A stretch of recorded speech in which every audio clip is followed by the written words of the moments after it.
I'm back. Hey folks, it's the RC. I am, it's been a long time since I've had the opportunity to stay up all night and get nice and cozy with my mini cars. And for those of you that know me, know that that is a small fraction of what I have.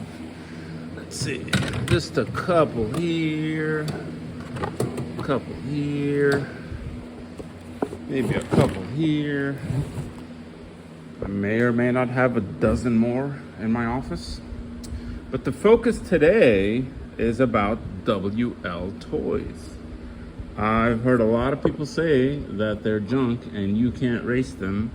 And I've taken it upon myself to find a way to figure out how to get these things to drive well enough.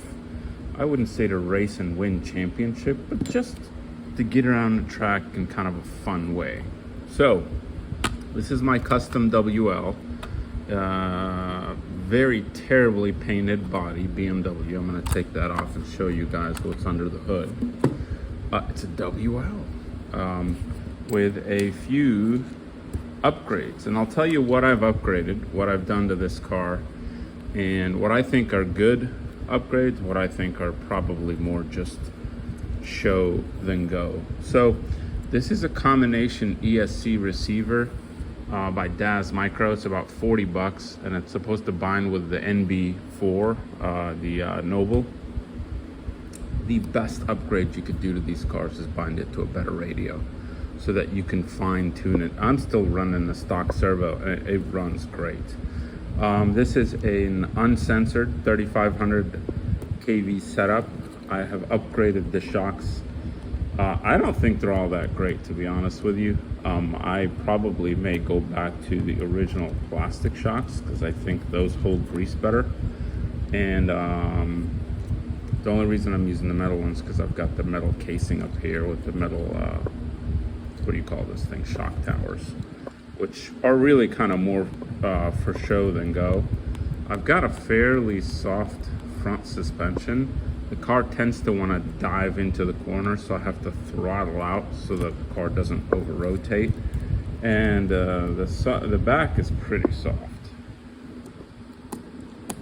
Not much bounce. These are greased shocks. One thing that I'm going to try is I want to replicate this setup without my special chassis.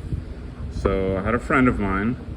I only have one of these left. I've got two of these chassis. These are a wider chassis made out of stainless steel, and it's quite heavy. So this car probably is a good 30 or 40 grams heavier than your standard WL, and it keeps it planted, it keeps it low to the ground, and it has a tremendous amount of grip. So let's see, what else have I done? I try to put some, these are Next Racing tires, the softest that you can find in the back for maximum grip.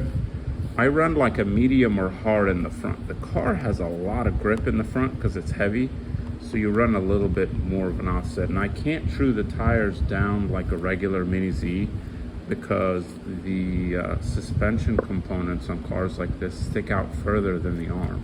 So you need a little bit of tire to lift you off of the ground. But because this is so heavy, it stays planted. Stay tuned. I'm gonna try to do like kind of like the most basic things that you can do for the cheapest amount of money to have just a nice fun running WL toys for hopefully less than the price of a new Mini Z, right? The target is to be less than 180 and just kind of a fun toy. We'll try to see if we can get it, you know, under $100 between the body and the tires and the ESC and all that. But I'm gonna cut to the track and show you guys how this car runs. I think it runs pretty good. It's not as easy to drive as, let's say, a Mini Z, but it's still a lot of fun. All right, stay tuned. Let's roll. All right, here we go. Moment of truth. Watch me embarrass myself now. I was driving it pretty good earlier, but now, you know, now that I'm on camera, I'm probably gonna drive like crap. But anyway, so just so slow, just have to get the hang of the track first, and then we'll crank up the speed a little bit. I'm probably quarter throttle now. I'm not very good at driving fast and talking, so when things get serious, I may quit talking for a minute. So let's let it rip now.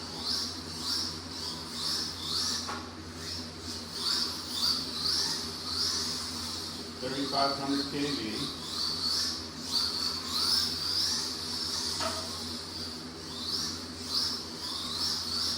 Now, you're not going to go win championships with this car, but you are going to have a lot of fun for not a lot of money. And for me, it's a sense of accomplishment, right? You try to make the underdog, you try to make a $35 toy drive better, and that's, to me, that's more of a win than you spending $600 on a race car that, you know, is designed and proven to win championships or whatever. And this car drives so good that now I'm tempted to bump it up to like a 4,500 or even 5,500. Part of me wants to put in a sensor system, but then that kind of defeats the purpose of a budget build. Why would you put $100 sensors, motor, and ESC in a $30 car?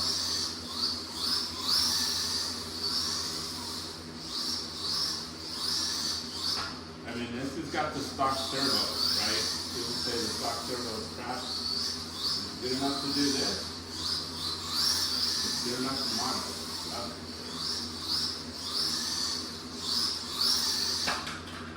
Alright, we'll end it on that.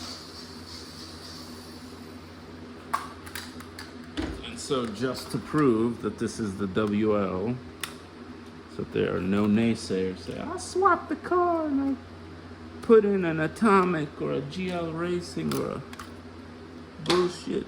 That's it. That's the, again, it's got the chassis. That's the secret weapon. But I am gonna make a version of this without that chassis. It's still, you can still get it to drive good. The combo ESC for the MB4, stock battery, stock servo, 3,500 uncensored Greyhound motor, these upgraded shocks, which I don't even really think they're all that great. That's it. Enjoy, folks. You can race a WL K989 or 1278654 or whatever they're calling them these days. Cool cars, and you can race them. Happy racing. Have fun.